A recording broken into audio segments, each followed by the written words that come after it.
You'll never be good enough. Why even try? This isn't worth it. Who do you think you are? Over and over again, these questions and statements have been playing on a seemingly infinite loop in my mind. And to be completely frank with you, more often than not these past few years, I've allowed the doubts to win. I would binge series after series on Netflix because each episode distracted me from the discomfort I was feeling. I bought so many things that I absolutely did not need because it's easier in the moment to get a dopamine rush from swiping my credit card versus putting in the hard work of eating clean, exercising often, and getting quality sleep. I'd spend hours every single day watching sporting events or videos on YouTube, seeing other people live out their dreams while neglecting to do anything about my own. I was numbing myself to the reality of my experiences, which did give me immediate comfort and relief. But it also increased the gap between who I was at that exact moment and the ideal self that I aspired to become. As Alan Arkin said, you're either growing or you're decaying. There is no middle ground. If you're standing still, then you're decaying. So after months and months of feeling sorry for myself and dissatisfied most every single night because I was stagnant and I didn't complete the things that I told myself I would do, I finally decided that I was going to do something about it. And then a few months after that, I actually took action. And because of those changes, I've honestly never been more satisfied with my life. That doesn't mean that I'm happy and I'm excited 24/7. And there's not a single day that goes by where I don't deal with these internal voices that are telling me that I suck and that I'll never be good enough. However, slowly but surely, day by day, I'm making progress in the areas of life that mean the most to me. And I go to bed most nights with an incredible sense of peace. So if you're like me and you're constantly struggling with self-doubt, I think that these ideas and practices may be able to help you as well. Most every single day, I spend the vast majority of my time inside and in front of a screen. Very little sunlight, I'm sitting more than I'm standing, and I'm constantly on either my phone, iPad, or my laptop. It's essentially the perfect set of circumstances for my mind to go to dark places. You see, we humans weren't meant to be spending so much time inside. And while I may be comfortable in temperature controlled and rain-free buildings, growth, progress, and most importantly for me, peace aren't found in comfort. They're found when we're doing hard things, challenging our bodies and our minds, and whenever we're immersed in nature. I think that we all know that intuitively or from experiences that we've had, but knowing about something is very different than actually doing the thing. I have the book, The Comfort Crisis by Michael Easter to thank for showing me that getting the benefits of nature don't take as much time and effort as I had initially assumed. The book cited studies done by researchers at the University of Michigan that attempted to find the dose of nature that most effectively lowered the stress hormone cortisol. Taking into account the natural decrease in cortisol that occurs throughout the day, the study found that cortisol decreased by 18.5% per hour when people spent just 20 to 30 minutes outside 3 times a week. More time outside doesn't hurt, it just provides diminishing returns. Essentially, that means that if we spend just 1.34% of our waking hours outside, just 1.5 hours a week, we can be more calm, more creative, and more at peace. That said, one big caveat is that if we want these benefits, we need to spend that time outside disconnected. No phones, no internet, no reading, no podcasts, and no social media. So after reading that last June, I set a goal of being outside for at least 1 hour every single day. Even though I've been far from perfect, both with actually going outside each day and spending that time disconnected, being purposeful about spending time outside has made such a significant difference in my life. Days where I go out, whether for a run, a bike ride, or simply to sit and look at birds with my binoculars, I have so much less self-doubt and way more hope for what's possible. Yes, going on a trip to completely untether from the world for 3 or more days would be the most ideal. But for those of us for whom that would be quite difficult, 20 to 30 minutes outside 3 times a week is a worthwhile alternative to finding peace and quieting self-doubt. At this exact time in my life, the majority of my self-doubt has to do with YouTube. 3 main reasons. The first is that the results are quite public. Anybody can see the amount of views or likes on a video or my current subscriber count. The second is that I'm still such a beginner.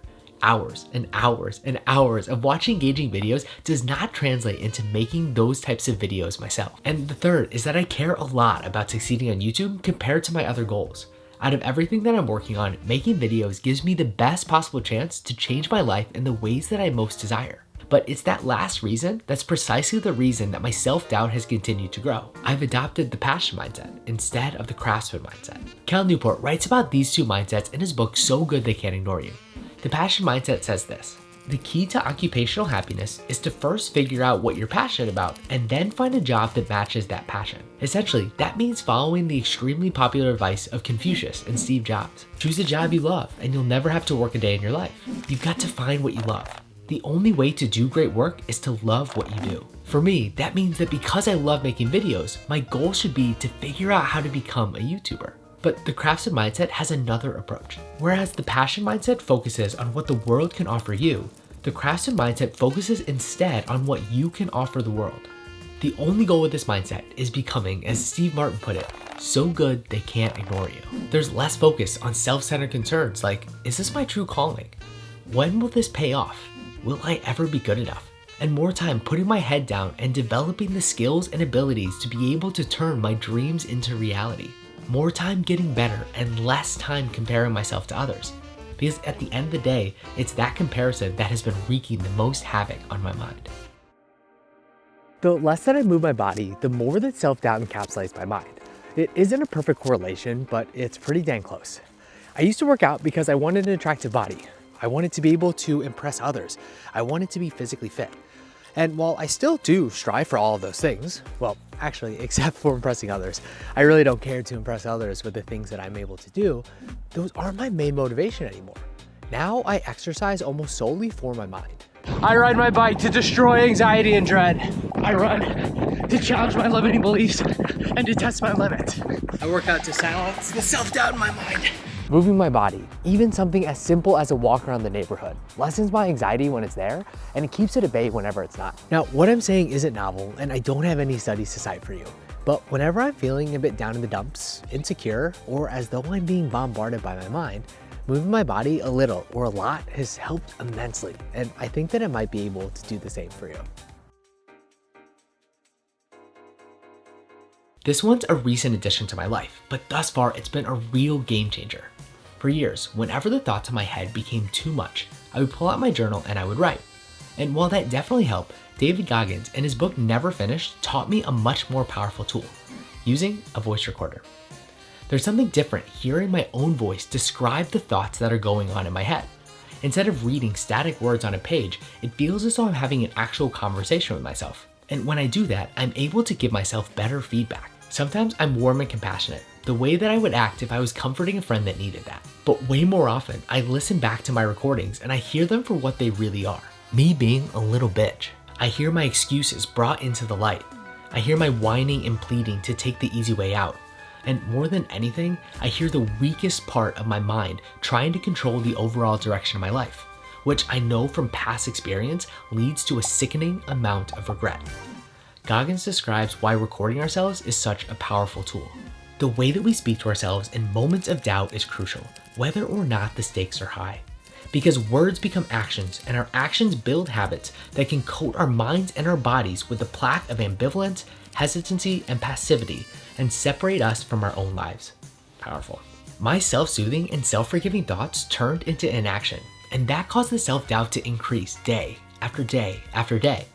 However, now, whenever I hear those self-defeating voices out loud and I don't like what I hear, I'm able to repurpose that doubt and turn it into action towards my goals and my dreams, which in reality is the only way to quiet those voices down. If this sounds at all like your experience, you can do the same. Use your phone, use a camera, use a voice recorder. I actually prefer this last one because it's tiny. You can start recording with the press of a button.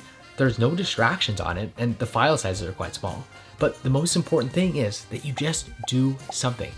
Hit record and transform your self-doubt into fuel to become the best version of yourself. And the last one is just doing the dang thing. Sometimes, even after trying all four of the things that I mentioned before, I still have so much self-doubt and I don't feel like doing anything. And in those moments, there's one main question that I ask myself. Are you going to take action or not? Because at the end of the day, the way that I answer that question is the only thing that actually matters. Whether I take action more times than not, especially whenever it's difficult, and especially when I don't feel like it, determines if I have a life full of what ifs and regret, or one full of true growth and peace. It's going to be hard work. After all, it's not supposed to be easy. Because if it was, would it really be worthwhile? I'll let you answer that one, my friends. You got this.